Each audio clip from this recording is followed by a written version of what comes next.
How could you tell in the earlier stages of a relationship if the person that you're seeing might be high in pathological narcissism or someone who is likely to abuse you? My name's Ruth Ann. I'm a clinical psychologist. I'm an expert in relationships and issues of narcissism.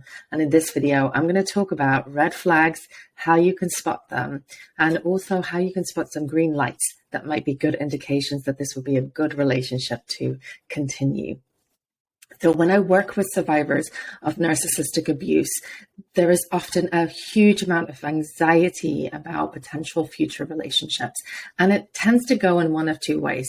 Some people are terrified of getting in a new relationship. They become very avoidant of romantic relationships. They're kind of like, I'm just happy to be single. I don't want to mess with that again.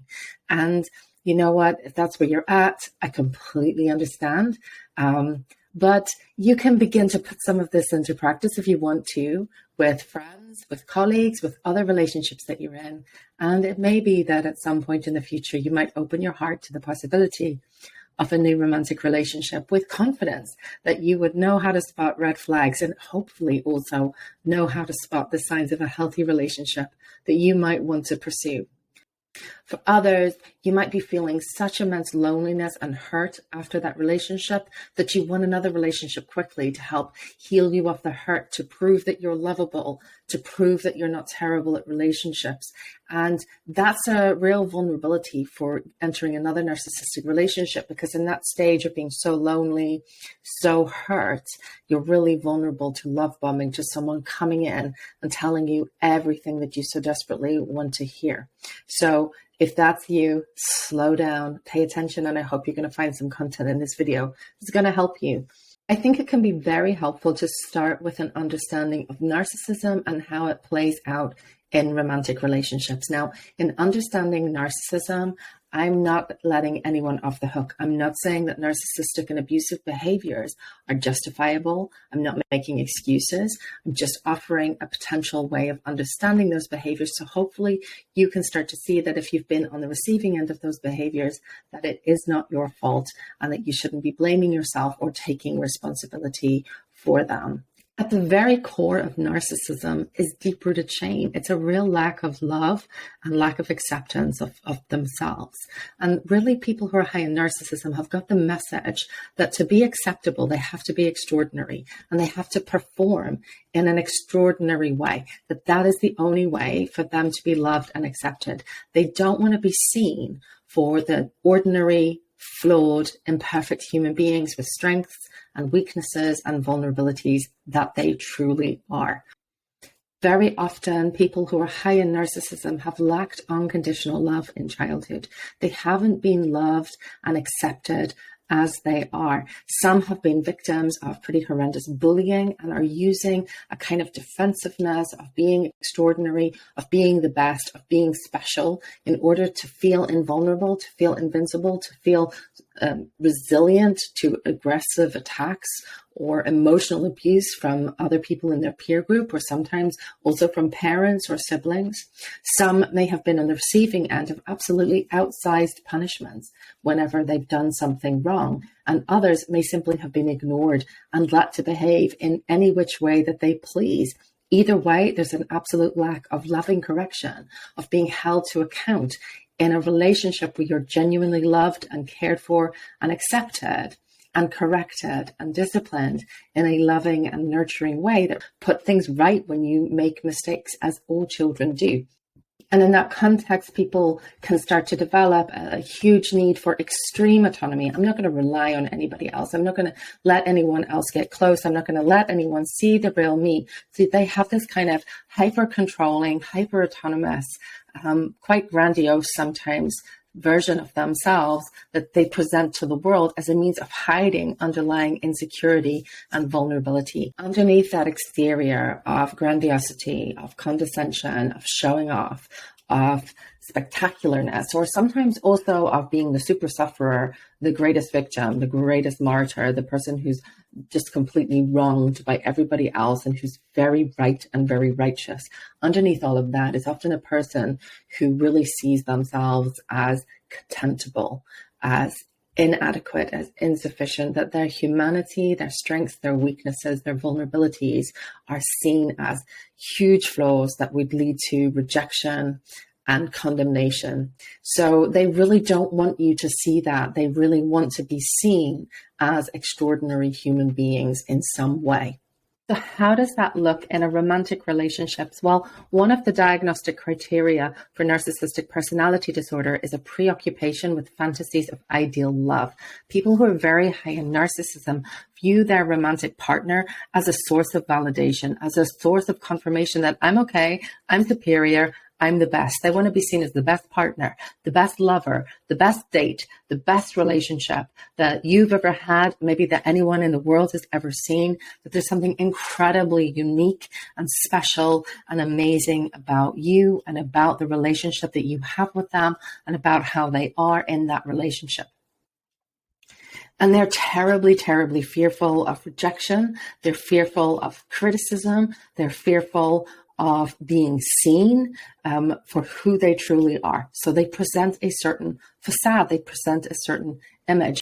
And that can look different for different people. So I don't want you to get the idea that there's a sort of very clear pattern and all narcissistic people behave in the same way, because they do not. And I think we're kind of gradually building more of a sense of different forms of narcissism, the kind of more overt narcissism, the more covert narcissism, the more communal narcissism. We're building our understanding of that, and it's evolving all the time. So I think it's really important to bear in mind that one person's narcissistic behavior can look very different from another, and it's still narcissistic and it can still be quite abusive.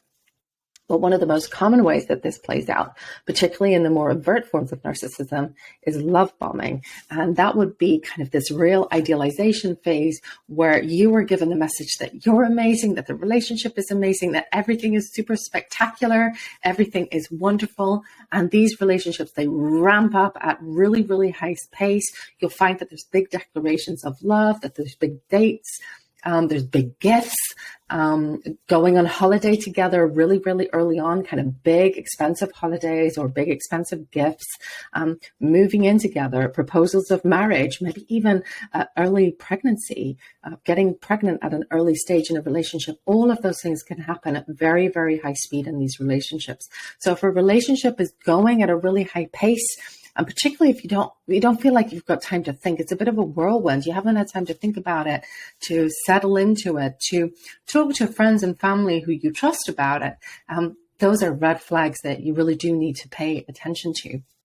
That really high speed relationship is sweeping you off your feet. It's sweeping you up into a whirlwind, into the fantasy of ideal love, and it's stopping you from being able to think clearly, ask questions, talk to trusted friends and family about the relationship, to kind of slow down and reflect on it, reflect on where it's going. And it's also probably stopping you from getting to know the other person in a very deep and very genuine way, where you really have a sense of their strengths, their weaknesses, their vulnerabilities, what makes them tick.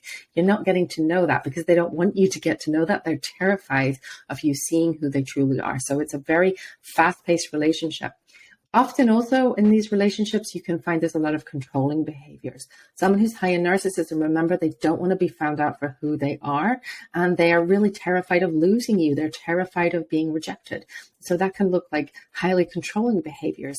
And these kind of whirlwind romances and very high-speed relationships can often mean that you get isolated from friends and family, maybe also from your hobbies and your interests and the things that are important to you. Those things can start to get very, very small, and this relationship kind of just takes over your entire life. That's another red flag, because you're getting to the point where actually you're losing your autonomy and you're losing your freedom in the relationship and potentially becoming quite dependent on the other person as your source of social and emotional support. And someone who's highly narcissistic may not like you having other sources of social and emotional support. They may not like you having close friends or family that you talk to and that you confide in, or even having a therapist that you talk to and confide in. They may find that very, very difficult because they're not the one giving you the validation and the comfort and the security that you need. And then potentially you have a means of leaving them. So control is a big feature of these kinds of relationships. We often think about highly narcissistic people as lacking in empathy. But that's not always true, particularly in the early stages of these kinds of relationships. Some people will say that this is the most empathic person they've ever been on a date with. They can find themselves really baring their soul and pouring their heart out to this person and finding that they're listening to them in rapt attention. Some people have said it almost feels like a bit like a therapy session, in the sense that you're disclosing all this stuff about you. It's very emotionally vulnerable, but you're not getting anything back from the other side. You're not getting a kind of equivalent amount of vulnerability and emotion back at you. And that's a red flag, and that's a big red flag, because that can be a sign of a really scary behavior. That can be a sign that for some people, not for everyone who's high in narcissism, but for some, that can be a way of gathering data. It can be a way of gathering data so they know how they can be the person who builds you up. So they know what your sensitivities are. So if they know you've got some sensitivities about your appearance, they can really flatter you and tell you how beautiful you look. They can tell you how much they love your body. But then later on in the relationship, they can flip that and be a little bit insulting or negative in order to kind of knock you down and keep you kind of feeling a little bit insulted or insecure and needing validation. And then they can turn right back and give you that validation and build you back up again. That is a very insidious and horrible form of emotional abuse that some people who are high in narcissism engage in. Now, tied in with that, because they want to be in control and they want to be the person who builds you up, they can be very threatened by your autonomy, by your strengths, by your ambition, by the things that are important to you. So you might find that they kind of engage with those things in a strange way. They may put them down a little bit. They might kind of scoff at them a little bit. Or they may, and this is a really bizarre thing, but it kind of happens, they will start to advise you on those things, but from a place of superiority and talking down to you. And you can feel kind of like, oh, should I be grateful for this advice they're giving me? And sometimes it can feel a bit like that, because they can be so confident in the way that they give you advice. And you can start to feel like, wow, this person's being so generous with their advice. But actually, ultimately, the way in which that advice is given is in such a superior tone that it actually really undermines your sense of yourself, your sense of your autonomy, your sense of trust in your own judgment. So be very wary of the person who gives a lot of liberal advice, particularly if it seems to come from a superior place, and particularly if you haven't asked for it and they're kind of giving it to you in an unsolicited way. And if you're like, well, okay, but I don't really need your advice on that. And they go, oh, well, don't you want my advice? Can't you take advice? What's wrong with you? I mean, I'm giving you this advice. That's so generous of me to do so. And you're like, well, okay, really there's a flavor to that can sometimes be very condescending. And if you can pick up on that, I think that's a really, really big red flag to look out for. Also bear in mind that highly narcissistic people, remember, they don't want to be seen for who they are, and they don't want to admit any flaws or weaknesses because they're terrified of rejection and then full of shame. And how does that look like? Well, here is one of my favorite signs that you might be with someone who's a pathological narcissist. All my exes were crazy. All of them. I'm like, really? All your exes were crazy? Every last one of them? And you had nothing to do with those relationships or any difficulties that you had in those relationships? You had nothing to do with the end of those relationships? Interesting. There may be a common denominator there. Very, very, big red sign of someone saying all their exes are crazy and they're not taking any kind of responsibility for their role in those relationships and why those relationships came to an end. And also, bear in mind how they're talking about their exes now, because that's probably how they're going to talk about you one day. Talking about them as crazy, talking about them as overly emotional and overly demanding. Really interesting. Pay attention, because they're probably telling you how they experience their relationships and also likely how they're going to end up treating you. So this is going to sound a little contradictory to what I said before. So while some dates with some narcissistic people can feel like a therapy session where you are pouring your soul out to them and they're validating you and listening to you and kind of getting a sense of all your vulnerabilities and weaknesses, the reverse is also true. Sometimes it can feel like you're the therapist and they're pouring their heart out to you and using you as a means of validation. That's particularly true in the more covert signs of narcissism, where you might see big emotionality, a demand for validation, a demand for recognition, a demand to be told, yes, you were in the right. You were victimized. You were the martyr. That's terrible what you went through. And if you feel like that, it can really feel like you're pulled in to rescue them. Feels a bit icky. It feels a bit overly demanding. It feels a bit exhausting and depleting.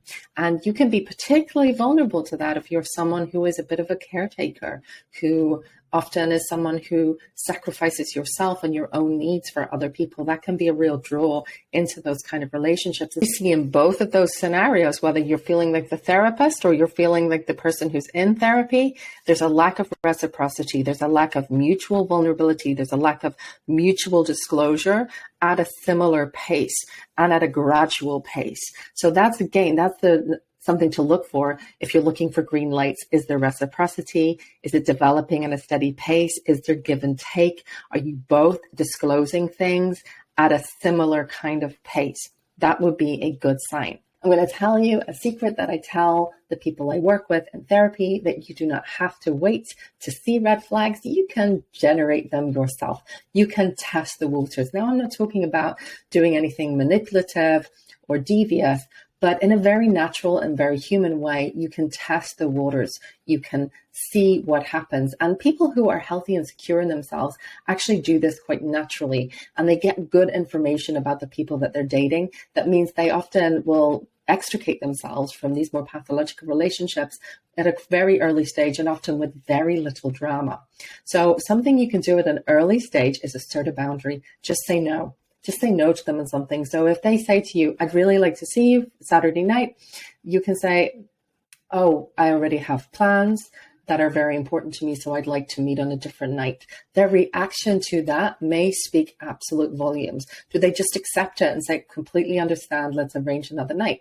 They may share some emotion about that, and that would be okay. Like, oh, I was disappointed, but you know what? Completely respect your need to see your friends. Let's sort something else out. That would also be fine. If they start to get condescending to you, like, well, I'm so disappointed in you. Oh, I mean, I thought I meant more to you than that. I thought our relationship was more important. I mean, don't we have to make compromises for the relationships? Don't we have to make each other a priority? Doesn't seem like you're willing to make me a priority right now, to be quite honest. Again, that's kind of very emotionally manipulative. That's a big red flag. But you can begin to see those things quite clearly as you assert yourself, as you assert your boundaries, and see how they respond to that.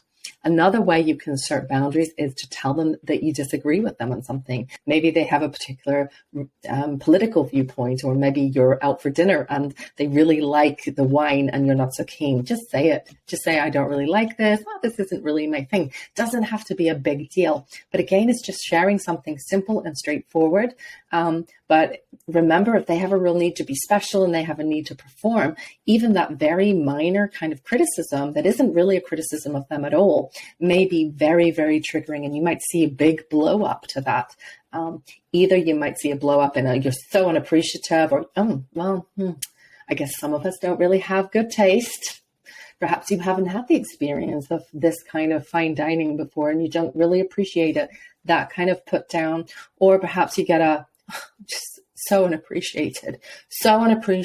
I do all of these things for people and they never appreciate me. It's just so terribly unfair. Again, the more covert narcissist. So those kind of reactions are going to speak volumes. Now, I can't tell you exactly what the person is going to do, but you pay attention to how it makes you feel and you'll really get a good sense as to whether or not this is a relationship where the other person is respectful of your boundaries, respectful of your opinions, respectful of you as a person and your wants and your dislikes and what's important to you. You can also tell them if there's something that you don't appreciate about their behavior. So let's say they make a joke at your expense. They make a little jibe at your appearance, if that's something that you're sensitive about. You can say something like, I'm sure it wasn't your intention to insult me or leave me feeling put down.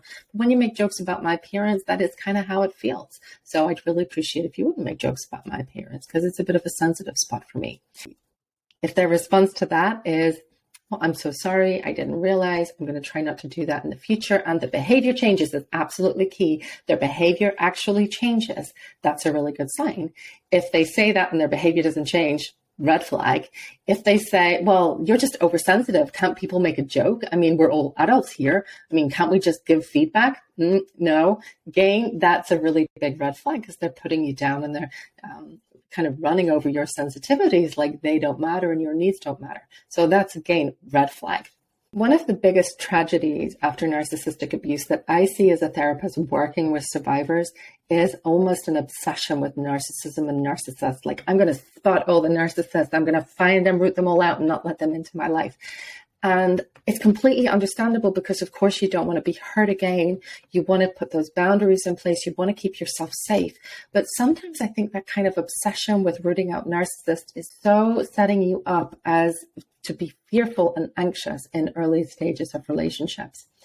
And I think there may be some other things that you can introduce that might help you to begin to focus your attention on what would be a green light, what would be a good sign to you that there might be a healthy relationship.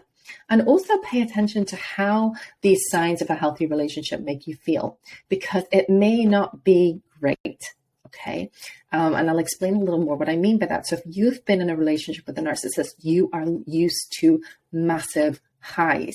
You're also used to crushing lows, but the highs are really high and they feel special. They feel spectacular. They feel like big chemistry.